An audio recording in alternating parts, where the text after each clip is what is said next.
नमस्कार दर्शक बंधु। आज आम तृतीय श्रेणी साहित्य बहिर बण और बणी विषय पढ़ा। देखिला कुना महुल डाले बसिछि एक बणी, झड़ुछि जेते महुल फूल हिसाब करे गणी। डाकिला कुना किआलो बणी घसुचु थंट डाले, आम पासे खाइबु जेबे मिठा पिजुली फाळे। सुनार एक पंजुरी गढ़ी आनिबे बापा मोर, माठू मागी देबिलो तोते कदली छेना सर। सोना गिनारे देबी मु पानी रूपा थाली रे भात, बुलाई नेबी मेलाकू तोते देखिबु केते जात।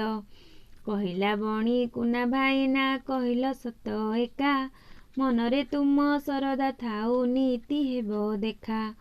गछरु गछ उड़ी उड़िका पाउछि केते सुख, आकाशे थाई देखई मुही जन्मा मोर मुख। बुलुछि खाई बणर फल केते जे मिठा कोली, गछर डाले पवन ताले खेलई मुही दोली। मन आनंदे उड़ी बुलई खुशी रे गाए गीत, न माने झड़ी बरसा खरा न माने पुणी शीत।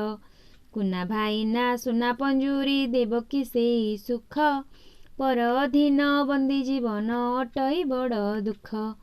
लोड़ा नाही मो सुना पंजुरी रूपा थालीर भात, गछर डाल सरग मोर बण परा मो मित।